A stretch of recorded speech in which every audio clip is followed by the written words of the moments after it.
Hello learners, fractal frontier maths के इस बेहतरीन सफ़र में आपका एक बार फिर से बहुत बहुत स्वागत है। मुझे पूरी उम्मीद है आप एकदम स्वस्थ होंगे और आज कुछ नया और अमेजिंग सीखने के लिए तैयार होंगे। आज हम कुछ एग्जाम्पल्स डिस्कस करेंगे जो कि बेस्ड होंगे हमारे मोनोटोन कन्वर्जेंस थ्योरम, जो कि हमने लास्ट क्लास में डिस्कस किया था, एक दिष्ट अभिसरण प्रमेय। तो हम क्या करेंगे, उसको यूज़ करते हुए ये सीखेंगे कि कैसे हम सीक्वेंस को कन्वर्जेंट है या फिर नहीं है, कैसे प्रूफ करेंगे, वो हम आज की इस क्लास में एग्जाम्पल्स के माध्यम से डिस्कस करेंगे। तो हमने ये देखा था कि आपकी जो मोनोटोन कन्वर्जेंस थ्योरम है वो इस प्रकार से, जैसे अगर आपका अनुक्रम जो है वो डिक्रीजिंग सीक्वेंस है, ह्रासमान अनुक्रम है और वो धीरे धीरे घटता घटता घटता घटता यहाँ पर अगर कोई फर्श है यानी कि उसका इन्फीमम है तो वह सीक्वेंस आपका क्या होता है, कन्वर्जेंट होता है। और ये जो इन्फीमम है वो उसकी क्या कहलाती है, लिमिट कहलाती है। इसी प्रकार से अगर हम इंक्रीजिंग सीक्वेंस की बात करें तो अगर आपका सीक्वेंस इंक्रीजिंग है और ऊपर आपके पास एक छत है यानी कि सुप्रीमम, तब वह भी आपका क्या होता है, कन्वर्जेंट होता है। और ये जो छत होती है यानी कि उसका सुप्रीमम, इसी को हम इस अनुक्रम की क्या कहते हैं, सीमा कहते हैं। तो आज के इस लेक्चर में हम एग्जाम्पल देखेंगे कि हमें कोई सीक्वेंस दे रखा होगा और फिर हमें पता करना है कि वो कन्वर्जेंट है या फिर नहीं है। तो हम क्या चेक करेंगे, या तो हम एक दिष्ट वर्धमान सिद्ध करेंगे या एक दिष्ट ह्रासमान सिद्ध करेंगे। उसके बाद में हम उसको बाउंडेड सिद्ध करेंगे कि अगर वर्धमान है तो अपर बाउंड होना चाहिए और ह्रासमान है तो उसका लोअर बाउंड एग्जिस्ट करना चाहिए। अगर ऐसा एग्जिस्ट करता है तब हम क्या कहेंगे कि वो सीक्वेंस आपका कन्वर्जेंट है और हम उसकी लिमिट दे सकते हैं। तो बिना किसी देर के हम एग्जाम्पल से आज की क्लास का शुरुआत करते हैं। तो जो फर्स्ट एग्जाम्पल है वो हम डिस्कस करने वाले हैं, तो इसको हम क्वेश्चन की फॉर्म में लिखते हैं। सिद्ध कीजिए कि अनुक्रम xn इज इक्वल टू, अनुक्रम आपका दे रखा है 2n-7 डिवाइडेड बाई 3n+2 जो है क्या है, फर्स्ट हमें सिद्ध करना है कि ये एक दिष्ट वर्धमान है। ठीक है, नेक्स्ट जो हमें प्रूफ करना है वो प्रूफ करना है क्या है, बाउंडेड है, परिबद्ध है। थर्ड जो है, दोनों को मिलाकर हम कह सकते हैं कि ये क्या है, कन्वर्जेंट है। ठीक है, और इसकी जो लिमिट है वो कितनी है, 2/3 है। तो ये चीज़ें हमें प्रूफ करनी है, मोनोटोन कन्वर्जेंस थ्योरम है। तो पहले हम एक दिष्ट वर्धमान प्रूफ करेंगे, परिबद्ध प्रूफ करेंगे। तो दोनों मिला के आपको क्या देंगे, अभिसारी। और अभिसारी है तो लिमिट एग्जिस्ट करेगी और लिमिट कितनी होनी चाहिए, 2/3। तो एक एक करके हम प्रूफ करते हैं। तो इस टाइप का आपका कोई भी क्वेश्चन आए जिसमें आपको n का फंक्शन दे रखा है, तो आपको इसी क्रम में, इसी मेथड में, इसी लॉजिक में आपको इस क्वेश्चन को सॉल्व करना है और हमें कन्वर्जेंस को प्रूफ करना है। तो चलिए शुरुआत करते हैं। हम यहाँ पर जो xn दे रखा है उसके बारे में लिखते हैं। तो xn दे रखा है 2n-7 डिवाइडेड बाई 3n+2। तो एक दिष्ट वर्धमान का मतलब ये होता है कि जो अगले वाली टर्म है वो पीछे वाली टर्म से बड़ी होगी, यानी कि टर्म्स जो है आगे बढ़ती जाती है। ठीक है, तो n+1 से बड़ा है तो xn पहले वाली टर्म और उसके आगे वाली टर्म xn+1, तो xn+1 जो है वो xn से बड़ी होगी। ये एक दिष्ट वर्धमान की कंडीशन होती है। क्लियर है? तो मुझे क्या करना है, ये सिद्ध करना है। तो मैं एक काम कर सकता हूँ, मैं ये सिद्ध कर दूँ xn+1 minus xn greater than equal to 0। तो मैं अगर ये अंतर कैलकुलेट करूँ और इसको मैं ये दिखा दूँ कि ये धनात्मक है, तो मेरा प्रूफ हो जाएगा कि ये क्या है, आपका वर्धमान, एक दिष्ट वर्धमान अनुक्रम है। और सिमिलरली अगर आपको ये पूछा जाए कि आपको एक दिष्ट ह्रासमान यानी कि मोनोटोनिकली डिक्रीजिंग प्रूफ करना है, तो क्या करेंगे, xn+1 में से xn को माइनस करेंगे और अगर ये नेगेटिव है तब आपका क्या हो जाएगा, एक दिष्ट ह्रासमान यानी कि मोनोटोनिकली डिक्रीजिंग सीक्वेंस हो जाएगा। तो कभी भी इंक्रीजिंग और डिक्रीजिंग सीक्वेंस प्रूफ करने के लिए हम इस प्रकार से यूज करेंगे और मोस्ट ऑफ द केस में यही हम मेथड यूज करेंगे। कहीं कहीं ऐसा हो सकता है कि ये कैलकुलेट करना पॉसिबल नहीं हो, उस केस में हम ये डायरेक्ट ये वाली डेफिनेशन यूज़ करेंगे। तो क्वेश्चन के हिसाब से अलग अलग चीज़ें पॉसिबल है, तो हम चेक करते हैं। तो सबसे पहले हम कैलकुलेट करते हैं x n plus one minus x n. तो एक्स एन प्लस वन का मतलब हो गया कि यहाँ एक्स एन में एन है, तो एन प्लस वन करते ही एन की जगह रख देंगे एन प्लस वन, तो ये हो जाएगा 2n+1 -7 डिवाइडेड बाई 3n+1 + 2। ये आपका एक्स एन प्लस वन हो गया, और एक्स एन तो जो आपको गिवन है सेम रहेगा, कोई चेंज नहीं होगा। तो ये कितना हो गया 2n+2 और -7 -5, और ये हो गया 3n+5 -2n-7 divided by 3n+2। Clear है। अब हम इसका क्या ले लेंगे, एलसीएम ले लेंगे। तो एलसीएम आ गया 3n+2 3n+5। इसमें इसका डिवाइड करेंगे तो केवल क्या बचेगा 3n+2, तो 3n+2 जो है आपका ऊपर आ जाएगा, माइनस इसी प्रकार से 2n-7 इंटू 3n+5। ओके, तो अब इसको क्या करेंगे, हम मल्टीप्लाई करेंगे और देखेंगे क्या माइनस हो रहा है, क्या कैंसिल आउट हो रहा है।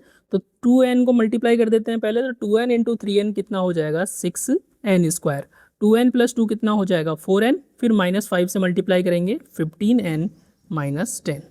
ठीक है, सिंपल मल्टीप्लिकेशन है ये। 6n² + 10n - 21n - 35 divided by जो भी आपका है। इसको मल्टीप्लाई करने की ज़रूरत है नहीं, क्योंकि हमें पॉजिटिव और नेगेटिव दिखाना है। अब देखते हैं कि क्या टर्म कैंसिल आउट हो रही है, क्या टर्म कैंसिल नहीं हो रही है। तो 6n² से 6n² कैंसिल हो जाएगा। यहाँ पर 4n - 15n कितना हो गया, -11n।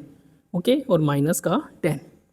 यहाँ पर 10 और -21, 10 - 21 कितना हो गया -11, और ये माइनस माइनस कितना हो गया +20 +11n, और ये प्लस का 35 divided by 3n+2 3n+5। 11n भी कैंसिल हो गया, तो हमारे पास बचा 25 divided by 3n+2 3n+5।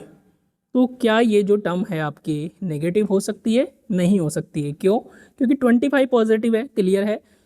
n आपका क्या है 1 2 3 4, तो ये 3n+2 ये भी पॉजिटिव, 3n+5 ये भी पॉजिटिव, तो सारे के सारे टर्म्स पॉजिटिव है, तो ये ओवरऑल भी क्या हो जाएगा, पॉजिटिव हो जाएगा। तो हमारे पास क्या आ गया, हमने कैलकुलेट किया xn+1 - xn, ये पॉजिटिव हो गया n की हर एक वैल्यू के लिए। तो इसको हम क्या लिख सकते हैं, xn+1 is greater than xn for all n belongs to n। इसका मतलब क्या हो गया, अतः जो हमें सीक्वेंस दे रखा है xn, अनुक्रम xn क्या है, एक दिष्ट वर्धमान यानी कि मोनोटोनिकली इंक्रीजिंग सीक्वेंस है। तो पहला पार्ट प्रूफ हो गया। तो ध्यान रखना, कभी भी आपको एक दिष्ट वर्धमान या एक दिष्ट ह्रासमान प्रूफ करना है, और इस प्रकार का एक्सप्रेशन दे रखा है, यानी कि n का कोई भी फंक्शन दे रखा है आपको, तो क्या करेंगे, ये डिफरेंस कैलकुलेट करेंगे। अब यहाँ पर सीक्वेंस कुछ भी हो सकता है, हम इसका एलसीएम लेंगे और सॉल्व करेंगे, और फिर अपने आप पता चल जाएगा कि ये पॉजिटिव है या नेगेटिव है। क्लियर है। तो एक पार्ट प्रूफ हो गया। अब हम बात करते हैं हमारा सेकंड पार्ट। तो सेकंड पार्ट हमें बाउंडेड प्रूफ करना है। बाउंडेड प्रूफ करने का मतलब कि एक दिष्ट वर्धमान है, तो हमें केवल ये प्रूफ करना है कि वो ऊपर से बाउंडेड है, यानी कि xn is less than equal to some capital K। ये हमें सिद्ध करना है। ठीक है, तो परिबद्ध प्रूफ करने के लिए क्या करेंगे हम, तो पहले तो हम ये देख लेते हैं कि आपका जो टर्म है, तो xn में n इक्वल टू 1 2 3 इस प्रकार से हम पुट करेंगे, 2 3 डैश डैश डैश रखने पर। ठीक है, अनुक्रम आपका क्या है 2n-7 3n+2, तो 2n-7 3n+2 ये आपको दे रखा है। n की वैल्यू 1 रखेंगे तो कितना हो जाएगा, तो ये आपको हो जाएगा 2 1-7/3 1+2। ठीक है, n की जगह 1 रख दिया, तो -5/+5 यानी कि -1 पहला पद मिल गया। इसी प्रकार से दूसरा पद हम कैलकुलेट करेंगे, तो 2 × 2 4 - 7 3 × 2 6 + 2, तो कितना हो गया -3/8, तो -3/8। फिर नेक्स्ट कैलकुलेट करेंगे, 3 रखेंगे तो 6 - 7/9+2 यानी कि -1/11। इस प्रकार से आपको सीक्वेंस मिल रहा है। अब ये क्या है, मोनोटोनिकली इंक्रीजिंग सीक्वेंस है, ऐसे भी आपको पता है। पहले -1 है, तो एक तरीके से अगर मैं रियल लाइन ड्रॉ करूँ तो यहाँ पर -1 आएगा और यहाँ पर क्या आएगा 0। तो -1 के बाद में टर्म आ रही है -3/8, उससे बड़ी टर्म आ रही है -1/11। इस प्रकार से ये बढ़ती जा रही है, इस तरफ आ रही है। अब इसकी जो वैल्यू होगी वो कहाँ तक जाएगी, हमें क्या दिखाना है, अपर बाउंड उसकी छत फाइंड करनी है। तो कैसे फाइंड करेंगे, देखो नीचे से तो यहाँ से स्पष्ट रूप से लिखा जा सकता है, स्पष्ट है कि xn greater than equal to -1, यानी कि -1 से तो बड़े हैं सारे के सारे टर्म, लेकिन छोटे किससे हैं वो हमें कैलकुलेट करने हैं। तो बाउंडेड प्रूफ करने ऐसा कोई रूल नहीं है कि एक सिंपल सा हम रूल अप्लाई करें और हम बाउंडेड उसको प्रूफ कर पाए। तो उसके लिए हम अलग अलग टाइप के क्वेश्चन में अलग अलग अप्रोच यूज करेंगे। तो यहाँ पर जो xn हमें दे रखा है, तो xn आपको दे रखा है 2n-7 डिवाइडेड बाई 3n+2। अब मुझे यहाँ से थोड़ा सा यहाँ से आइडिया ये लग रहा है कि ये जो सीक्वेंस आपको दे रखा है, शुरुआत में तो ये नेगेटिव वैल्यू आएगी। जैसे ही मैं इसमें मान लो 4 पुट करता हूँ तो ये 1/12 और 14 आएगा। 1/14 का मतलब पॉजिटिव भी आ रहा है, यानी कि 0 से तो बड़ी है टर्म, लेकिन ये बढ़ते बढ़ते बढ़ते बढ़ते मुझे 1 तक जाती हुई दिखाई दे रही है कि 1 से आगे ये नहीं जाएगी। ठीक है, तो इसके लिए हम क्या करते हैं, इसमें एक काम करते हैं कि इसको इस प्रकार से लिख देते हैं, जो नीचे लिखा हुआ है उसको भी ऊपर लिख देते हैं इस प्रकार से। तो ये मैंने लिख दिया यहाँ से। एक काम करते हैं, पहले जो लिखा हुआ है एज इट इज़ उसको लिख देते हैं 2n-7। अब एक काम करते हैं, इसमें 3n+2 ऐड कर देते हैं और 3n+2 को माइनस कर देते हैं। क्यों किया है, क्योंकि हमें 1 माइनस करके कुछ मिल जाए। तो इसको मैं क्या करता हूँ, थोड़ा सा ऐसे लिख देता हूँ, 3n+2 इस टर्म को एक साथ लिखता हूँ और बाकी टर्म को एक साथ। तो 2n-7 हो गया, और ये माइनस का है तो इसमें माइनस मल्टीप्लाई करते हैं, तो -3n-2 divided by 3n+2। Simplify करते हैं इसको, तो 3n+2 ये हो गया 2n, इसमें माइनस कॉमन ले लिया तो ये हो गया n, -7 और -2 माइनस का 9, तो n+9। इस प्रकार से 3n+2। तो अब 3n+2 से डिवाइड कर दिया तो ये 1 माइनस n+9 3n+2। ओके, तो अब ये हमारे पास आया। क्या ये वैल्यू 1 से बड़ी हो सकती है? नहीं, 1 में से एक धनात्मक संख्या माइनस हो रही है। ठीक है, ये पॉजिटिव नंबर है, तो 1 में से कोई पॉजिटिव नंबर माइनस हो रहा है तो वो हमेशा लेस देन क्या होगा, 1। तो ये हमें पता चल गया कि अतः xn is less than 1 for all n belongs to 1, कि हमेशा क्या है, 1 से छोटा रहेगा। अब 1 इसका सुप्रीमम नहीं है, ये बात आपको ध्यान रखनी है कि 1 सुप्रीमम नहीं है, हमने बस एक बाउंड निकाल लिया इसका, अपर बाउंड। ओके, तो यहाँ से इसको मैं दोनों ही लिख देता हूँ कि xn की जो वैल्यू है वो -1 से लेके +1 के बीच में रहेगी।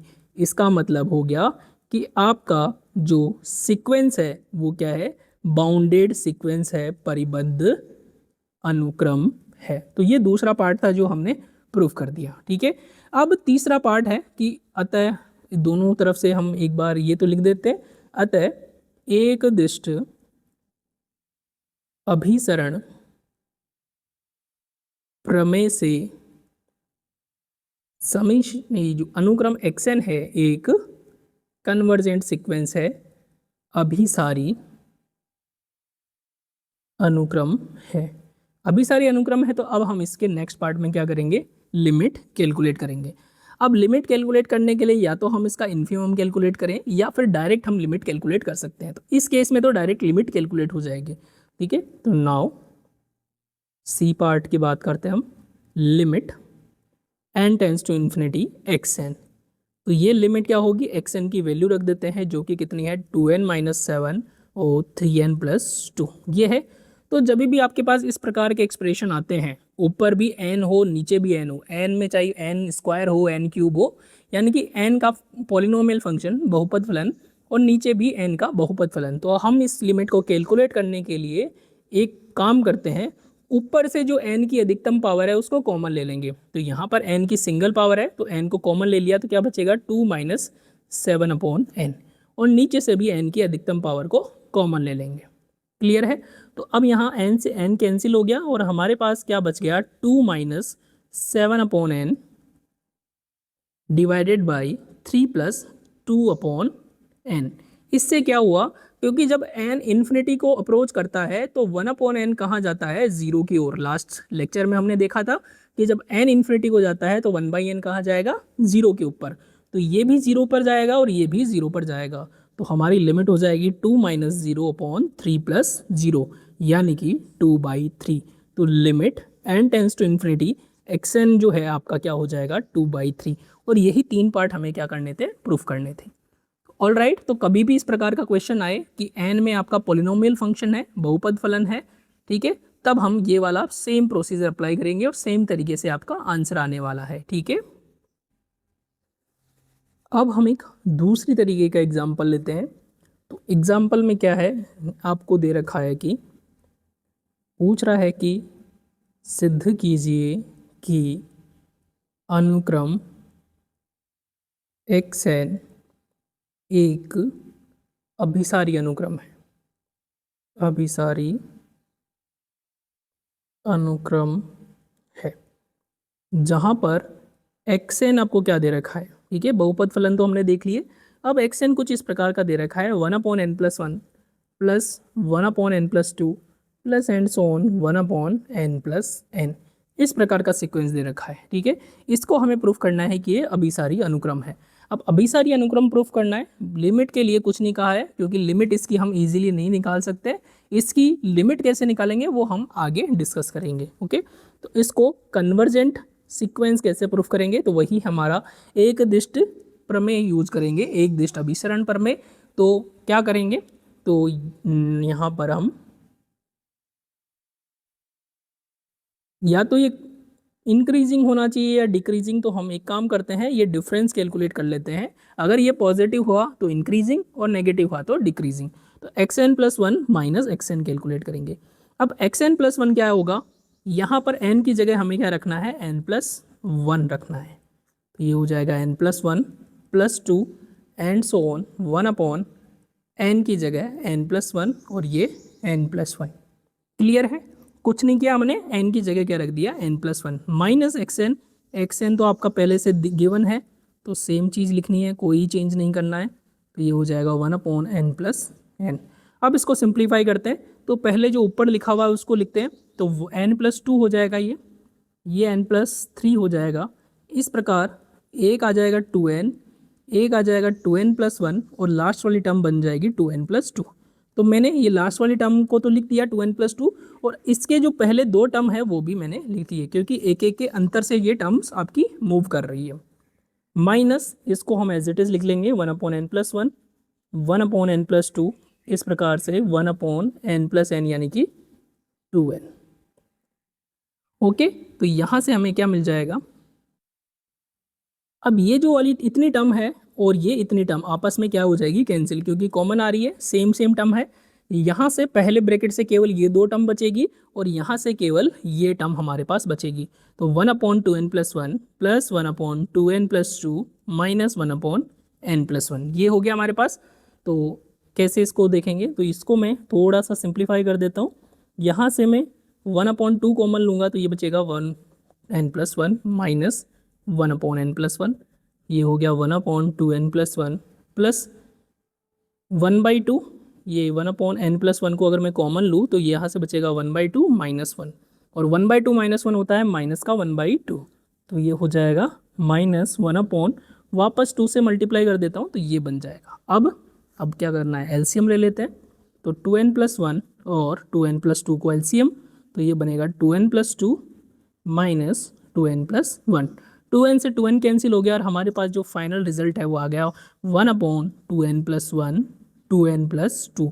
अब बताइए क्या ये पॉजिटिव है या नेगेटिव है, तो देखने से पता चल रहा है कि ये बिल्कुल पॉजिटिव है। क्यों, क्योंकि 1 पॉजिटिव है, n की वजह से ये टर्म सारी की सारी टर्म पॉजिटिव है, तो इट इज़ ग्रेटर देन 0।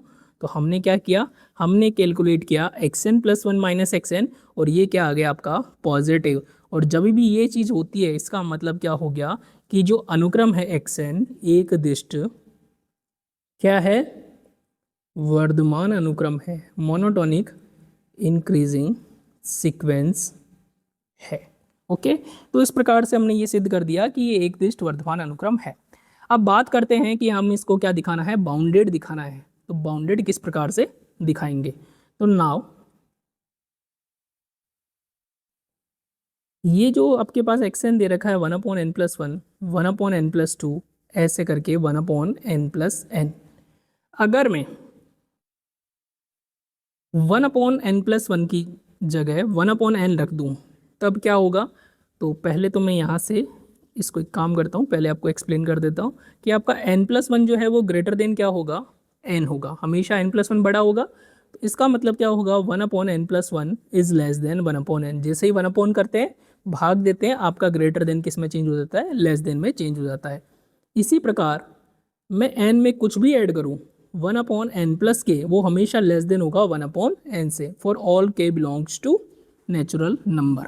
ये हमारे पास रिजल्ट होगा। तो नाउ अतः करके लिख देते हैं।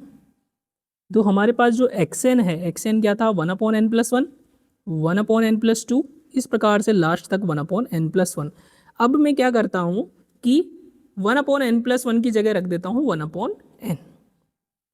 इसको मैं ऐसे लिख देता हूँ यहाँ पर 1/n, 1/n+2 की जगह 1/n, इस प्रकार से मैं लिख देता हूँ। अब मुझे बताइए कि कौन सा छोटा होगा, कौन सा बड़ा होगा। तो हमने क्या किया है? 1/n की जगह उससे बड़ा मान रख दिया है, ठीक है।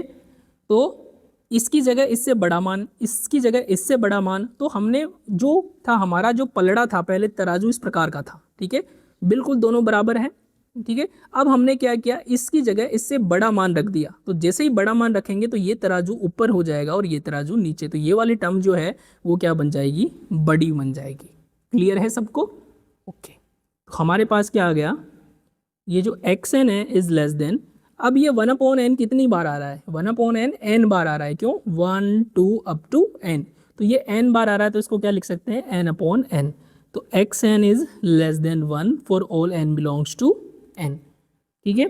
तो इसका मतलब क्या हो गया कि xn जो है वो ऊपर की ओर से परिबद्ध अनुक्रम है, ऊपर की ओर से परिबद्ध अनुक्रम है, बाउंडेड अबव सीक्वेंस है। और ये पहले से क्या था? एक दिष्ट वर्धमान अनुक्रम है। अतः xn एक क्या है? कन्वर्जेंट सीक्वेंस है, अभिसारी अनुक्रम है। क्यों? क्योंकि हमने यूज किया यहाँ पे मोनोटोन कन्वर्जेंस थ्योरम, एक दिष्ट अभिसरण प्रमेय, और यही हमें क्या करना था? सिद्ध करना था। तो ये कुछ एग्जांपल्स देख दिए जिसमें हम डायरेक्ट क्या कर सकते हैं कि xn की वैल्यू हमें n के फंक्शन के रूप में दे रखी होती है, और उसको यूज़ करते हुए पहले हम इनका डिफरेंस कैलकुलेट करते हैं xn+1 - xn, और बाद में इसको परिबद्ध प्रूफ करते हैं। अब यही बात है, लास्ट वाले में हमने जो पिछला एग्जाम्पल था उसमें xn को कुछ अलग प्रकार से लिख के परिबद्ध प्रूफ किया था, इसमें हमने xn को अलग तरीके से परिबद्ध प्रूफ किया है। तो परिबद्ध प्रूफ करना जो है थोड़ा सा ट्रिकी है, आपको क्वेश्चन को देखना पड़ेगा कि क्वेश्चन क्या है, किस प्रकार से मैं कर सकता हूँ। तो ये आपको तभी आएगा जब आप ज़्यादा से ज़्यादा एग्जाम्पल्स करोगे, खुद से करोगे, टेक्स्ट बुक या रेफरेंस बुक जो भी आपके पास अवेलेबल है उसके जितने भी एग्जाम्पल्स है आप उनको करिए। और अगर कोई एग्जाम्पल आपको परेशान करता है या कहीं प्रॉब्लम आती है तो आप कमेंट कर सकते हो, या फिर मुझे टेलीग्राम ग्रुप पे मैसेज कर सकते हो, ठीक है। तो देखते हैं अब कुछ अलग टाइप के क्वेश्चन भी हम डिस्कस करेंगे जिसको बोलते हैं रिकर्सिव सीक्वेंस, ठीक है। तो रिकर्सिव सीक्वेंस क्या होते हैं? तो हम एग्जाम्पल नंबर 3 में देखते हैं इसको। तो नेक्स्ट एग्जाम्पल को लिखते हैं, सिद्ध कीजिए कि निम्न अनुक्रम xn, निम्न अनुक्रम xn क्या है? अभिसारी है, ठीक है। अब xn क्या है? xn है आपका x1, पहला टर्म आपको दे रखा है क्या है? √2, तथा इसके जो आगे वाले टर्म है एक फॉर्मूले से दिए जाते हैं, xn+1 = 2√xn। तो ये आपका क्या दे रखा है? एक सीक्वेंस दे रखा है। इस प्रकार के जो सीक्वेंस होते हैं इनको हम बोलते हैं रिकर्सिव सीक्वेंस। पुनरावर्ती संबंध ये है, क्योंकि पुनरावर्ती क्यों है? आपको पहला टर्म दे रखा है, इस फॉर्मूले में यूज करोगे दूसरा टर्म आएगा, फिर दूसरे टर्म को इसमें यूज़ करोगे तीसरा टर्म आएगा। इस प्रकार से अलग अलग टर्म्स आपको मिलेंगे। तो इस प्रकार का अगर जो रिलेशन आपको दे रखा है कहीं पर भी, तो उसको कैसे सिद्ध करेंगे कि वो कन्वर्जेंट है या फिर नहीं है। तो चलिए हम देखते हैं इस एग्जाम्पल के थ्रू, आपको ईजिली समझ में आ जाएगा कि कैसे हमें हैंडल करना है इन चीज़ों को। ओके, तो पहले तो हम क्या करते हैं, इसको यहाँ पर या फिर xn में n इक्वल टू 1 2 3 इस प्रकार से रखने पर, xn नहीं xn प्लस 1, x2 मिल जाएगा। x2 क्या होगा, 2 x1 का रूट। x1 तो हमें दे रखा है तो ये होगा 2 रूट 2। इस प्रकार से x3 आपका क्या मिलेगा, रूट 2 x2 और x2 की वैल्यू क्या है, रूट 2 रूट 2। तो इस प्रकार से आपको क्या मिलेगा, ये सीक्वेंस मिलेगा कि रूट के अंदर रूट के अंदर रूट। क्लियर है। तो ये आपका इस प्रकार से इन्फानाइट रूट जैसा बनेगा। ठीक है, इन्फानाइट रूट यानी कि ये जो root two root two root two root two जो है इन्फानाइट टाइम तक चलेंगे और हमें इसकी लिमिट देखनी है कि लिमिट इसकी क्या होगी। तो इस प्रकार का ये जो सीक्वेंस है, पहले हम ये देख लेंगे कि इसकी जो प्रथम कुछ पद है, पहला दूसरा तीसरा चौथा, ये पद आपको क्या कह रहे हैं। तो हमेशा ये हमें बता रहा है कि इसमें रूट के अंदर कुछ ना कुछ ऐड हो रहा है। ठीक है, बढ़ रहा है ये सीक्वेंस, तो ये आपका मोनोटोनिकली इंक्रीजिंग सीक्वेंस होगा। लेकिन इंक्रीजिंग ऐसे हमें दिख रहा है, इसका मतलब ये नहीं है कि ऐसा होगा ही, इसको हमें प्रूफ करना होगा। तो प्रूफ करने के लिए कैसे करेंगे, तो पहले तो हम इसमें मैथमेटिकल इंडक्शन यूज करेंगे, गणितीय आगमन सिद्धांत, यानी कि पहले पद के लिए इसको सिद्ध करेंगे और हमें ये सिद्ध करना है xn+1 is greater than xn, ये हमें सिद्ध करना है। तो पहले तो हम n इक्वल टू 1 के लिए सिद्ध करेंगे, हम ये सिद्ध कर देंगे कि x2 जो है x1 से बड़ा है। हो गया प्रूफ। अब हम मान लेंगे कि n इक्वल टू r के लिए ये रिलेशन आपका क्या है, बिल्कुल सही है, ये हम क्या करेंगे, मानेंगे।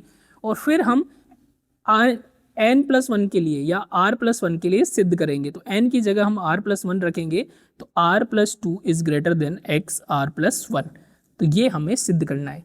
इस प्रकार से हम गणितीय आगमन सिद्धांत का यूज करेंगे। n इक्वल टू 1 के लिए मान लेंगे, सिद्ध करेंगे, n इक्वल टू r के लिए मान लेंगे और n इक्वल टू r+1 के लिए सिद्ध करेंगे। अगर ये हो गया, इसका मतलब ये बिल्कुल क्या है, करेक्ट है।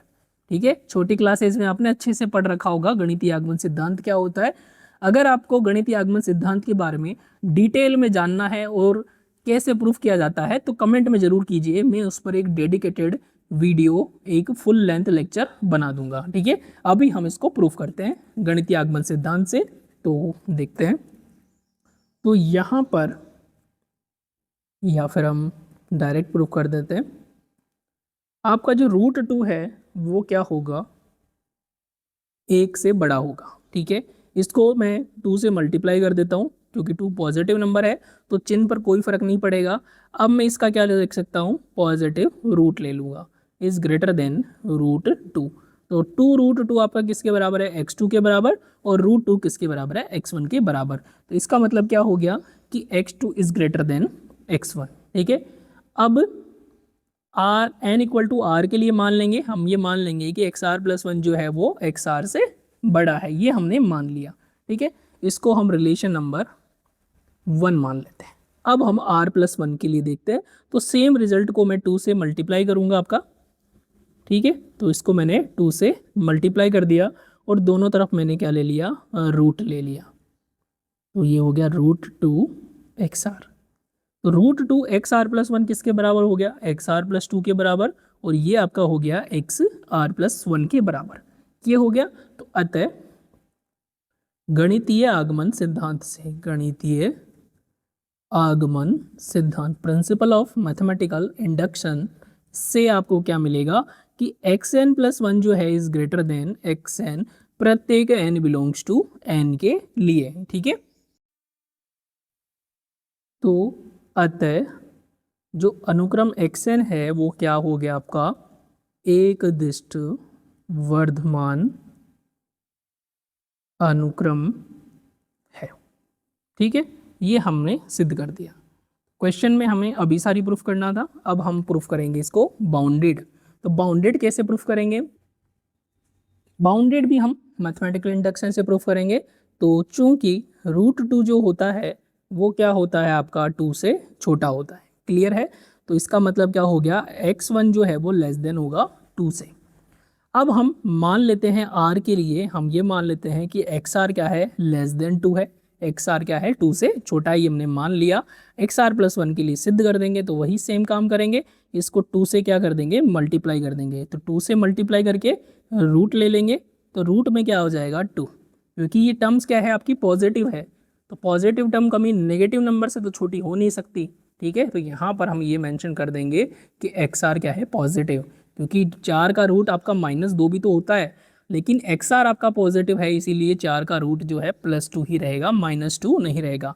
अब ये आपका बन गया xr+1 इज लेस देन 2। तो अतः सेम चीज़ गणितीय आगमन सिद्धांत से, गणितीय आगमन सिद्धांत से क्या हो जाएगा, गणितीय आगमन सिद्धांत से xn is less than 2 for all n belongs to n।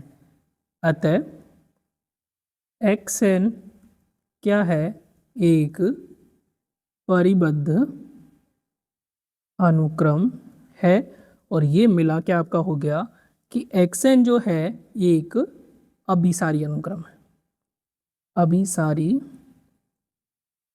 अनुक्रम है। ये क्लियर हो गया। अब अभिसारी तो प्रूफ कर दिया और हमारा क्वेश्चन भी खत्म हो गया, लेकिन कई बार इसकी लिमिट भी पूछी जाती है या लिमिट सिद्ध करने को पूछी जाती है। तो लिमिट इसकी कैसे निकालेंगे, तो इसके लिए एक छोटा सा चीज़ है, ये आपको ध्यान रखनी है। तो अभिसारी अनुक्रम है तो कोई ना कोई लिमिट होगी, तो उस लिमिट को हम मान लेते हैं L। माना limit n tends to infinity xn is equal to L, ये हमने मान लिया। तो xn की लिमिट L होगी तो xn+1 की भी लिमिट L ही होगी, कोई चेंज नहीं होगा। ये आपको ध्यान रखना है कि अगर xn की लिमिट L है तो xn+1, xn+2, xn+k सब की लिमिट किसके बराबर होगी, L के बराबर होगी। ये कब होगा, जब आपका सीक्वेंस क्या है, कन्वर्जेंट सीक्वेंस है, अभिसारी अनुक्रम है। नाउ अब आपको जो रिलेशन दे रखा है उसकी बात करते हैं। तो रिलेशन आपको ये दे रखा है कि xn+1 इक्वल टू √2xn, दोनों तरफ हम क्या ले लेंगे, लिमिट ले लेंगे। Limit n tends to infinity xn+1 equal to limit n tends to infinity √xn। तो अगर आपका सीक्वेंस कन्वर्जेंट सीक्वेंस है, अभिसारी अनुक्रम है, तो ये लिमिट L के बराबर होगी, और इसको भी हम क्या लिख सकते हैं 2L, क्योंकि अगर xn की लिमिट L के बराबर है तो √xn की लिमिट जो है √L के बराबर होगी। कब, जब आपका xn पॉजिटिव है। अब हम क्या करेंगे, हमें इस इक्वेशन को यूज़ करके L का मान निकालना है। तो L का मान निकालने के लिए दोनों तरफ मैं स्क्वायर कर देता हूँ, और स्क्वायर कर देता हूँ तो ये हो गया L² - 2L equal to 0। L को कॉमन ले लिया तो L - 2 इक्वल टू 0। तो यहाँ से L के दो मान आए, L इक्वल टू 0 और L इक्वल टू 2। तो क्या दो लिमिट हो सकती है, बिल्कुल नहीं। लिमिट हमेशा क्या होती है, यूनिक होती है, एक ही लिमिट होगी। तो हम बात करते हैं कि क्या जीरो लिमिट हो सकती है, क्या जीरो लिमिट नहीं हो सकती है। क्यों, क्योंकि चूंकि xn जो है इंक्रीजिंग सीक्वेंस है, एक दिष्ट वर्धमान अनुक्रम है, तथा xn की जो वैल्यू है वो √2 से तो बड़ी है। ठीक है, √2 से बड़ी है फॉर ऑल n, हर एक n के लिए xn √2 से बड़ा है, तो लिमिट √2 से तो छोटी हो ही नहीं सकती। तो अतः L जो है वो 0 के बराबर नहीं होगा। इसका मतलब L के पास एक ही ऑप्शन बचा है कि L क्या होगा, 2 के बराबर, यानी कि हमारा जो लिमिट है n tends to infinity xn, ये क्या हो जाएगा 2। तो इस प्रकार से हम रिकर्सिव सीक्वेंस के लिए क्या करते हैं, कन्वर्जेंस को प्रूफ करते हैं और लिमिट कैलकुलेट करते हैं। ठीक है, अब एक काम करते हैं, एक रिकर्सिव सीक्वेंस हम और देखते हैं, वो एग्जाम्पल नंबर 4। तो एग्जाम्पल नंबर 4 क्या है कि सिद्ध कीजिए कि अनुक्रम xn जो है वो क्या है, अभिसारी है, तथा इसकी लिमिट भी कैलकुलेट कीजिए, तथा इसकी सीमा ज्ञात कीजिए। अब xn क्या है, यहाँ पे पहला पद इसका दे रखा है 1, और उसके बाद के जो टर्म है इस रिलेशन से दे रखे हैं xn+1 equal to 4 + 3xn divided by 3 + 2xn। ये आपको दे रखा है n बिलोंग्स टू n के लिए। ओके, तो रिकर्सिव सीक्वेंस है, तो चलिए सेम लॉजिक से इसको हम प्रूफ करने की कोशिश करते हैं। तो पहले हमें एक दिष्ट वर्धमान प्रूफ करना है या फिर बाउंडेड प्रूफ करना है, तो हम वो देख सकते हैं। तो हम इसको दोनों की दोनों एक साथ प्रूफ करेंगे, क्योंकि पिछले क्वेश्चन में हमने देखा कि सेम स्टेप अप्लाई हो रही है, तो बार बार वो सेम स्टेप हम क्यों लिखे, हम एक साथ ही वो स्टेप लिखने की कोशिश करते हैं। तो पहले xn+1 के एक्सप्रेशन यानी कि व्यंजक में n = 1 2 3 एंड सो ऑन रखने पर, क्योंकि हमें आइडिया भी तो मिलना चाहिए कि ये कहाँ तक जा रहा है, तो x2 आपका हो जाएगा 4 + 3x1 अपॉन 3 + 2x1। x1 की वैल्यू तो आपको दे रखी है, क्या है x1 की वैल्यू 1, तो x1 की जगह रख देंगे 1, तो ये हो गया 7/5। नेक्स्ट देखते हैं x3, तो ये हो जाएगा 4 + 3x2 अपॉन 3 + 2x2। x2 की वैल्यू कितनी है 7/5, तो 3 × 7/5, 3 + 2 × 7/5, ये थोड़ा सा है 5 × 2 20 + 21 अपॉन 15 + 14। ठीक है, एलसीएम लेके सॉल्व किया है, तो ये हो गया 41/29। ओके, इसी प्रकार से हम नेक्स्ट टर्म जो है वो कैलकुलेट कर सकते हैं। तो यहाँ से आपको क्या आइडिया मिला देखते हैं। तो x1 की वैल्यू क्या है 1 है, और ये 7/5, 7/5 आपका लगभग बराबर होगा 1.4 के। 1.4 1 से बड़ा है, तो यानी कि ये टर्म जो है वो बड़ी टर्म है। इसी प्रकार से ये टर्म और बड़ी है, तो ये आपका क्या है इंक्रीजिंग सीक्वेंस है। यहाँ से हमें आइडिया चल गया, आइडिया पता चल गया। साथ के साथ हमें एक चीज़ और पता चल रही है, क्या पता चल रही है, पता ये चल रहा है कि ये हम गेस कर सकते हैं कि ये सारी टर्म 1 से तो शुरू होती है लेकिन 2 तक जाके ख़त्म हो जाती है। ठीक है, तो यहाँ से हम ये लिख सकते हैं कि इस प्रकार x1 से बड़ा, x2 से बड़ा, x3 से बड़ा, इस प्रकार से, और लास्ट में फाइनल क्या है आपका <2, हमेशा 2 से छोटी टर्म रहने वाली है। तो ये तो हमने गेस किया है, तो हम क्या करेंगे प्रूफ करेंगे।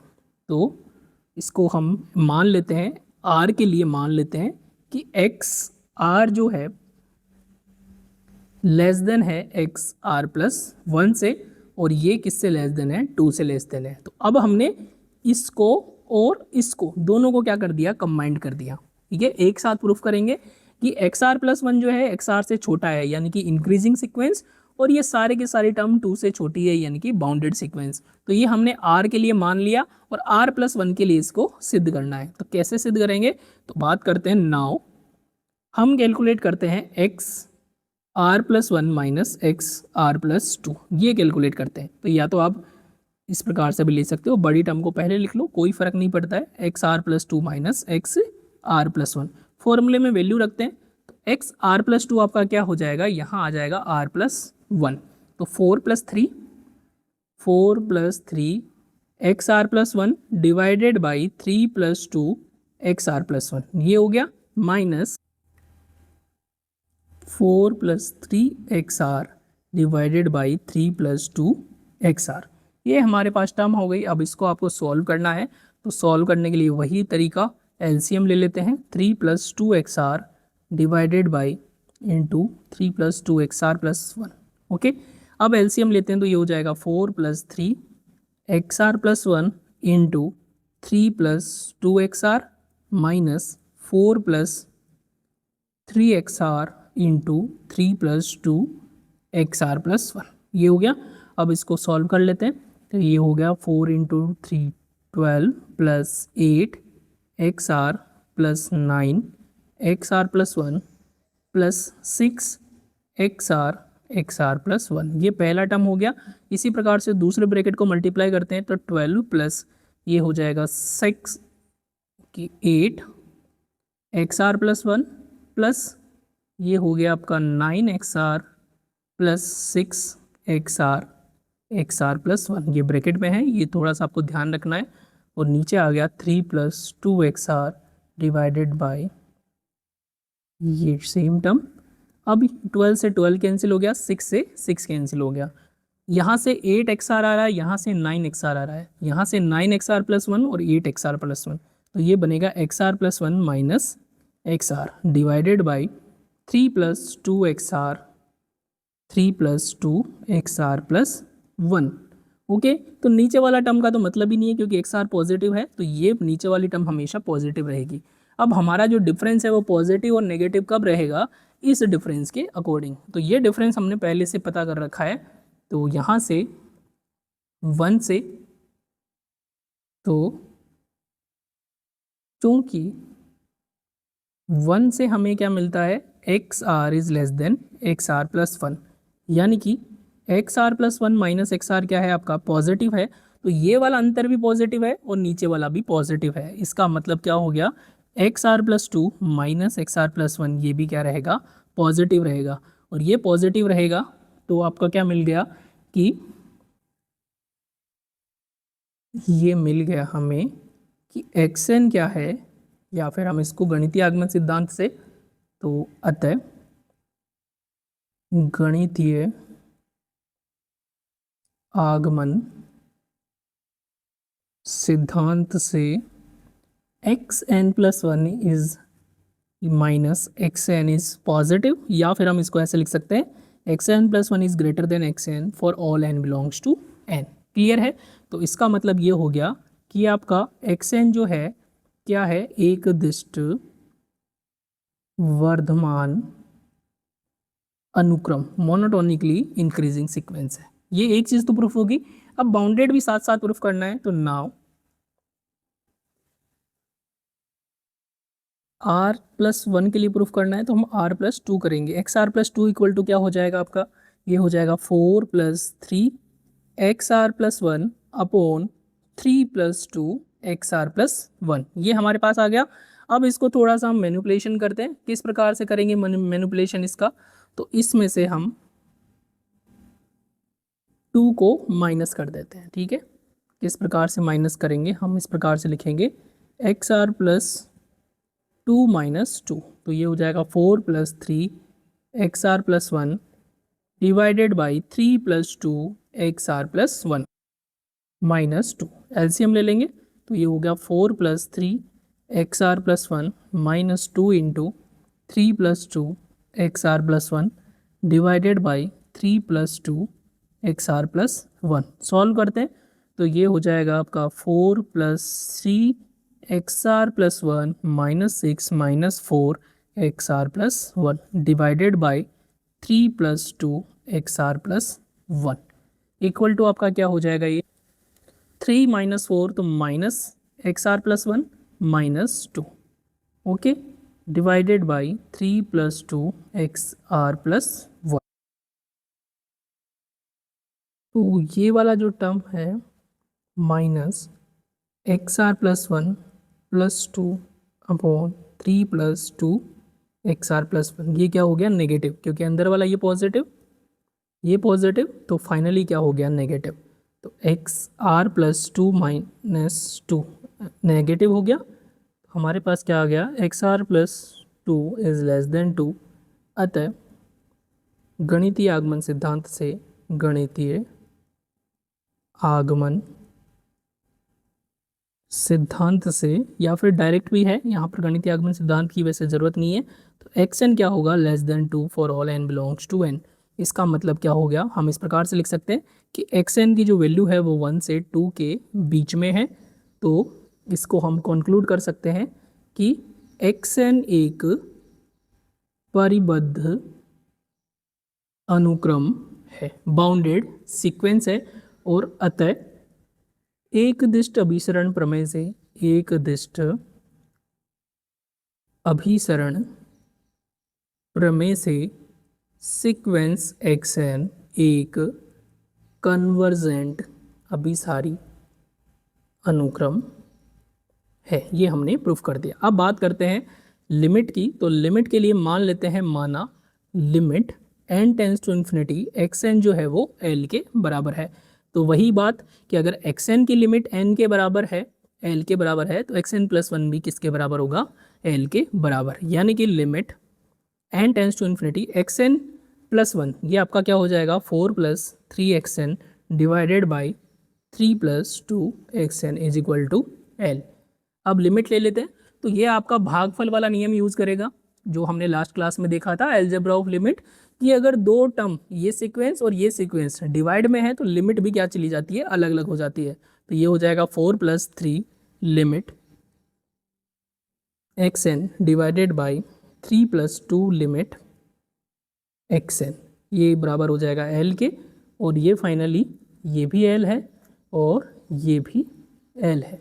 अब इसको सॉल्व कर लेंगे तो ये हो जाएगा 4+3l equal to l into 3+2l। Solve करते हैं, देखें तो 4+3l equal to 3l plus 2l square, तो ये इक्वेशन बन जाएगी 2l स्क्वायर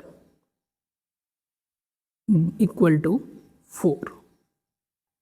तो l स्क्वायर इक्वल टू 2 और l की वैल्यू हो जाएगी ±√2। वही दो बात कि l की वैल्यू -√2 होगी या +√2 होगी। चूंकि ये क्या है, वर्धमान अनुक्रम है, तो चूंकि xn जो है एक दिष्ट वर्धमान अनुक्रम है, ठीक है, तो ये मोनोटोनिकली इंक्रीजिंग सीक्वेंस है तथा x1 जो है वो किसके बराबर है, 1 के बराबर है। अतः l जो है वो नेगेटिव तो नहीं होगी, तो l नेगेटिव नहीं होगी तो l क्या होगी, +√2, यानी कि limit n tends to infinity xn, इसकी वैल्यू क्या होगी, √2 के बराबर होगी। तो इस प्रकार से आप दोनों टाइप के सीक्वेंस की, आपका अगर n में फंक्शन दे रखा है तो आप लिमिट कैलकुलेट कर सकते हो और उसे कन्वर्जेंट प्रूफ कर सकते हो, या फिर आपका रिकर्सिव सीक्वेंस आपको दे रखा है, यानी कि रिकर्सिव सीक्वेंस का मतलब होता है xn+1 is function of xn।